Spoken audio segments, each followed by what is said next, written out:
Your question about why are we born into a crappy world, really? Yeah. Let's grab the mic. So, yeah. Basically, the problem I'm having with it is in my lack of wisdom, and I'm thinking like, okay, let's incarnate souls. Maybe I would incarnate them on a 6th level of the spirit world or something like that, and they don't have to be incarnated on the 1st level. So and their teachers to be other people from the 1st level, and also on top of that they have to like pull all the emotions from their parents and like surroundings and all the previous generations. So so to solve this particular problem, if you think about trying to solve the problem, it's very complicated to solve the problem. Firstly, God did put the first human couple in a 6th sphere state on the earth. They were in a 6th sphere state on earth. They arrived on earth in a 6th sphere state, and the earth itself was in a 6th sphere state. So the actual spiritual environment of the earth when the first human couple arrived was in a 6th sphere state.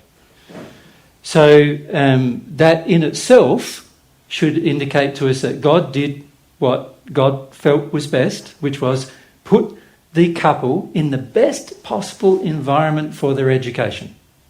Right? Now, if let's divorce the physical reality from the spirit world reality for a moment, because there's reasons why God put him in a physical earth rather than in a spirit earth, right? Because there are places in the spirit world where they could have been placed, right? But that would have stopped them having the opportunity to have children. Do you understand? And God wanted an automatic process to occur for the incarnation of children. And the only way for that to occur was for the parents to create the 2 bodies rather than God doing it anymore. So originally, God always does the most economical thing. The most economical thing was to incarnate the first 2 people on an earth, create their spirit body and their material body, but design in their material body and their ability to create another spirit body and a material body through the process of sexual intercourse. God wanted wanted you to have the experience of having children. Now that's for your education. God wanted that for your education. There's a lot of things you learn by having children. You learn what it's like to be a parent, right? You learn what it's like to love somebody and they don't love you back. You learn what it's like to give to them and they don't give anything back. You learn a lot of things about love being a gift if you have children. So God wanted you to have the experience of having children. It's also the most economical thing for you to create the body of the next incarnation, of the next incarnating souls. So God wanted you to have that experience. Now, in the process of giving you that experience, which is part of your education, he also knew there were going to be potential problems with it, which he designed the laws to fix. So he put together a whole heap of laws that redeem you from making mistakes, can stop you from making mistakes.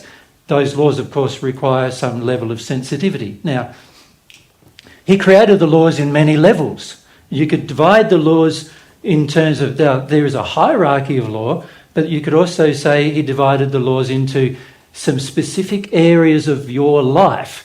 So you could say there's the physical area of your life. In other words, he defined laws that control how fast your limbs grow, the shape and size of them. There's mathematics that defines what your face looks like, what your arms and legs look like, why your internal organs come about. Many of them are genetically controlled, but also there's mathematics built into those genetics so that you end up in certain proportions, so you're not looking out of proportion. Your body has been designed in such a way that it is proportional to some mathematical formulas, which, by the way, many things in nature are also proportional to. And God designed those laws to control your physical development and also your physical life. So he designed a law like the law of gravity, which controls you staying on the planet rather than flying off of it. He did all of that so that you could have an experience. So his purpose for these laws was so that you could have a personal experience over time and learn. And he created like the perfect like school, but it's also the perfect like world for us to come into in order to learn a lot of things. So you could say the things we learn are physical, and then generally the next level of learning we have is sexual in nature. Like, so by the time we're entering into our teenage years, we start developing sexually. So that causes us to trigger many desires in the soul that weren't there prior, and some of those desires are to find the other half. In other words, the desire for romance in your life. So he created these responses that occur in your body but also in your soul so that you can learn about romance, about love. So he designed these things too. And he created a whole heap of laws that govern those as well.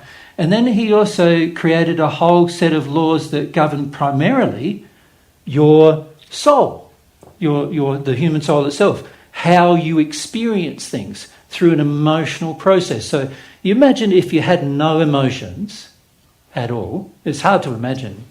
But imagine you have no emotions. I know humans are trying to have no emotions, but that's different to not having any. So imagine there's no emotions. So you've never in your entire life had a feeling of romance. You've never in your entire life had a feeling of love. Never in your entire life had a feeling of kindness. Never in your entire life had a feeling of happiness, joy, any of those feelings, none of those, because you had no feelings. There was no laws and also no capacity in the soul, imagine, to experience those things. Imagine what your life would be like. It's hard to imagine, isn't it? Because you wouldn't even feel. So there would be no senses. Your body would have been created with no senses, even.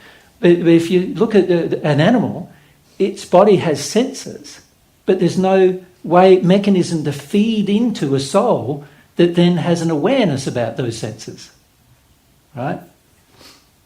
So God created you with the ability to have senses, so you could, as a part of this physical, and also in part of your spiritual and also your soul, there's this whole thing of senses that go on. The sense of sight, sense of hearing, touch, taste. These kind of senses give you an experience. And the beauty of the experience is it teaches you things. That's one of the ways in which you have an experience. So your senses become important. And then there's also the aspect of what happens to you in your future, your idea or concept of self, your concept of others, your concept of the world, your understanding of whether there is a God or not, and all those things. You could call those your spiritual life, you could call that. He also created that for you. So in the process of doing all of these things, God gave you so many gifts. But if you think about your process of discovering them, can you see it's going to have to be gradual? It's like, you're born a baby. There's physical senses. Amon and Amon, even though we're in an adult skin, an adult flesh suit, as some people call it, you still got physical senses. You would feel your weight on the ground. You can feel the touch of others and so forth. Now, it doesn't matter whether you were born a baby or as Aman and Amon were, like incarnating as an adult, they are brand new to those senses. So they're just in the process of experiencing these senses. So you could say, when we described all these things when I was teaching in the first century, I tried to put all these things together and I called it a name, which was, it's a process of becoming self-aware, you could say, isn't it? A process of becoming, of beginning the process of learning about oneself, right? So we called it, it's the incarnation process, which is the soul, unaware, coming to a form which allows it to go through these experiences in order to become aware. And so I called it the process of individualization.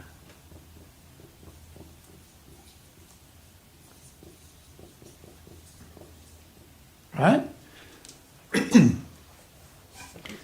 So the process of individualization is this process where you begin unaware, and the moment you are incarnated, whether it was God doing it for the first human couple, or when you are conceiving a child, from that moment on, individualization has occurred. The actual act of individualization has occurred. And the reason why God had that happening on earth was so that you could have the gift of having a child. So it adds to your experience as a soul to understand and know what it's like to have a child. So you can understand and know what it's like to love someone without it being romantic love. Right? But actually a love based on principle and desire for the welfare of the individual. Right? If God didn't allow you to have that process, it was going to be more difficult for you to learn these things. So that's why God allowed these things to occur. But in the process of allowing that, it also gives you as the parent the opportunity to damage the child. Doesn't it? Because you got free will. So you could choose to love the child, or you can choose to damage the child, and you've got the option to do either. Right? And unfortunately, most humans do damage their children, and oftentimes they're completely unaware of how, because we have very little sense of self-awareness that we've purposefully developed. Most of us just go through life having this experience, having that experience, and having that experience, not understanding that we're learning. We're just having this experience and having this experience and having this experience, thinking it's just all experiences really, but we're not understanding that we're actually learning to engage spiritual, emotional, sexual and physical senses. And we're learning how to use them. Right? Now, God created the ability for you to do that, but in the process of giving you free will, you could do that in harmony with the Creator's law or out of harmony with the Creator's law. And that's where our problems begin. Now, God can't then go, if he wants to be economical, can't go, he's not going to rub out what you choose to do for the sake of the next generation. Because to do that, he'd be rubbing it out on every generation. He would have to do it on every generation. He wants humans to learn we need to take responsibility. This is a part of our spiritual senses that we need to develop, that we need to take responsibility ourselves for our own creations. And if we have done damage, we need to undo that damage. If we have taken the action to destroy something, we need to take the action to fix it. If we have done damage to our own soul, we need to fix what damage we chose to do. God's not going to fix that for us. There's not going to be any Messiah come along who fixes it for you. This is what a lot of people want. This is how the Christian faith got established, because everyone was told, we're all sinners, don't worry, you can continue sinning, and there's going to be one person comes along and his blood's going to pay for it all. Like, the harm to him will pay for all of your sin. That was the concept. And a lot of us like that concept because it means that I don't have to be responsible for paying for my own sin. It's not true. We are all personally responsible for our own sin. And you can see why, because God wants you to learn that this is one of the things that he wants us to learn, and that is, if I sin, there are consequences, and I can fix them. And I've been created a powerful enough being to fix them. I've been created a powerful enough being to reverse the effects of my sin. You see, a lot of human religions that have been created, all of which are mostly false, right?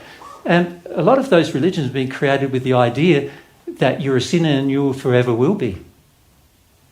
In other words, it's disempowering you right from the beginning of your life to think that whatever you start out with, you're going to end up with, or worse, right?